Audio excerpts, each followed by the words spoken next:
Martin Luther King foi um importante ativista pelos direitos negros na década de 60 nos Estados Unidos. Seu legado subsiste até hoje sob a forma de várias mídias e ele foi a base da criação dos X-Men. E nos X-Men o vilão Magneto era espelhado na figura beligerante de Malcolm X. Martin Luther King foi assassinado em 4 de abril de 1968 e isso causou um grande impacto em todos nós, mesmo porque as raízes do preconceito são bem fundas e não desapareceram ainda por completo. Mas como é esse preconceito, como é esse racismo, ou pior ainda, como você vai explicar isso para uma criança? Por que Martin Luther King foi tão importante? Foi aí que entra a figura de Jane Elliott e ela resolveu fazer um experimento com as suas crianças. Esse experimento ficou conhecido como olhos azuis, olhos castanhos. Jane Elliott é uma professora, socióloga e resolveu ensinar para as suas crianças, também na década de 60, sobre a importância de nós discutirmos e entendermos o racismo e principalmente combatê-lo.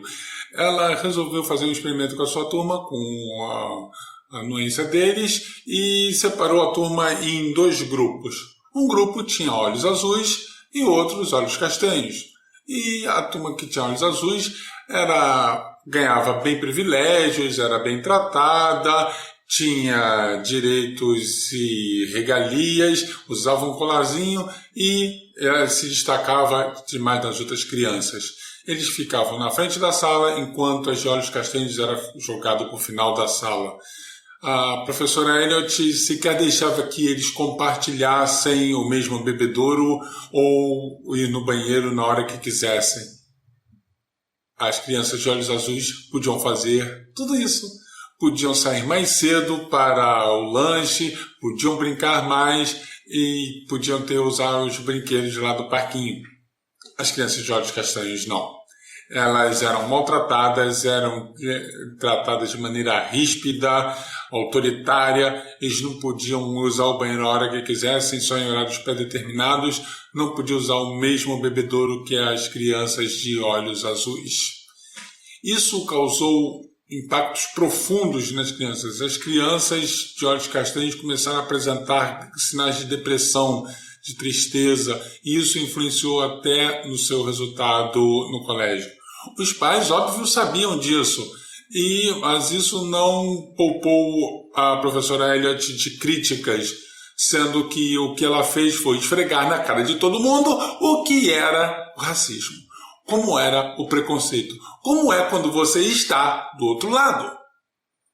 Esses tipos de experimentos, que ao longo do tempo são repetidos por outros pesquisadores, outros pedagogos, houve uma francesa que separou a turma por questão de altura, um que era mais alto, outros mais baixos, e assim, mesma coisa, ficava tratando mal as criancinhas que eram mais baixas, enquanto as que eram mais altas eram todas cobertas de regalias. A parte ética disso foi observada, mesmo porque tudo isso foi feito com a concordância dos pais. E isso ensinou não só uma coisa importante para as crianças, mas ensinou aos adultos também. A professora Elliott chegou a fazer esse teste com os adultos e apesar deles entenderem qual era o objetivo final, eles apresentavam os mesmos sinais de depressão, de tristeza, de baixo rendimento, enfim. Quando você fica com um foco de racismo, o seu desempenho cai absurdamente. Por isso que o racismo precisa ser combatido. Há um documentário da professora Elliott onde ela registrou tudo isso em filme. Esse documentário é chamado de Blue Eyes, Brown Eyes. E aqui no Brasil ele foi traduzido apenas como Olhos Azuis. Vocês devem encontrar aqui pelo YouTube ou no Dailymotion. Não é muito difícil de encontrar esse documentário. E ele é chocante. Não há o sinal de violência na forma como você pode imaginar com sangue, mas ele é violento. Da forma como as crianças têm o seu comportamento alterado. Eu vejo o comportamento de pessoas hoje, às vezes até alguns movimentos negros, que eles mesmos pregam segregação. Alguns até imbecis dizendo que queria estudar biologia para exterminar brancos. Aí e se posam como, não, racismo reverso não existe. O que eu concordo, realmente não existe racismo reverso, existe racismo. Quando você privilegia uma determinada casta ou pessoas, independente do que seja, em detrimento de outras, você é um racista. Se você está levando em conta a cor da pele para o que seja, você é um racista. Quando você vê que você defende que há qualquer tipo de segregação, como foi o caso do Emicida, que é casado com uma branca e ele foi chamado de palmiteiro, porque ele resolveu casar com uma branca. Chamaram a moça de tudo, até de ventre sujo. E essas pessoas, elas têm a concepção que elas não são racistas. Bom, se nós chegarmos lá no sul dos Estados Unidos na década de 50, as pessoas também não se achavam racistas. Até pouco tempo, em termos históricos, até a década de 70 e 80, muitos estados dos Estados Unidos tinham leis proibindo o casamento interracial. Não podia brancos casarem com negros. E não podia nem ter filhos. E hoje nós vemos até negros defendendo isso. Isso é estranho no mundo. As pessoas deveriam de ver mais esses tipos de pesquisas, porque, como eu disse, se você age assim, você é um imbecil racista. Não é porque você faz parte de qualquer minoria que você vai ter o direito de agir da mesma forma. Isso aconteceu na Iugoslávia, na extinta Iugoslávia.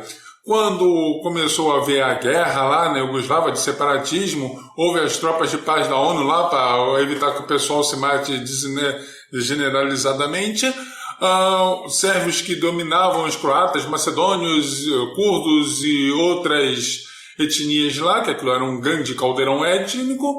Quando houve a queda do poder lá de Slobodan Milosevic, foi substituído por outro governo.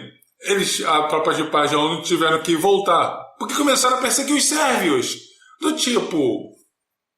Os caras não aprenderam nada e começaram a massacrar, continuaram os massacres, inclusive com os curdos. O curdo é sempre jogado de um lado para o outro, apanha dos albaneses, dos macedônios, dos sérvios, dos iraquianos.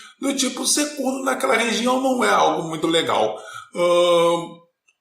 E quando nós vemos isso, como as pessoas agem de maneira insana à guisa de vingança e tudo, pode ser até compreensível isso, mas isso não faz algo certo.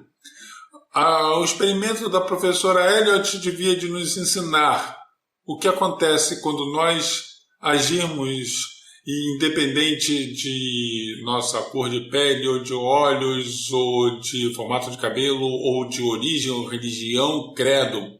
Quando você arruma algum motivo para externar o seu preconceito idiota, imbecil, retardado, você tem sérios problemas morais. Não é uma questão apenas de cor de pele, é de tudo. Se existe sexismo, se existe homofobia, isso tudo deve ser tido de lado. Mas lembre-se que se você está num lado oprimido e pensa da mesma maneira e quer fazer a mesma coisa com o seu opressor, você não está melhor em nada. Essa era a lição que o Dr. Martin Luther King pregava, enquanto Malcolm X pregava que negros eram superiores a brancos e ele defendia que negros deveriam de devolver esse mesmo racismo para brancos. E foi isso que os X-Men tentou nos passar através de suas metáforas. A união entre mutantes e seres humanos, entre o Homo superior e o Homo sapiens, em que o vilão Magneto agia de uma forma terrorista, tentando acabar com a raça humana, visando acabar e proteger todos os mutantes, menos os pequenos. É compreensível, ainda mais levando em conta a história, que, de acordo com a história, ele era um judeu e viu os seus pais serem executados na Segunda Guerra Mundial nos campos de concentração, e ele resolveu dar um basta nisso. Mas aí ele tomou o lugar dos seus algozes, e era isso que o professor Xavier combatia. Ele buscava uma união, uma convivência pacífica entre eles, como Martin Luther King pregava. Então, o que isso nos ensina? Experimentos como o da doutora Elliot ou um simples gibi pode nos ensinar muito se nós quisermos prestar atenção e quisermos parar com o que nós vemos em termos de desavença, de preconceito. Esse é André, do seu ceticismo.net.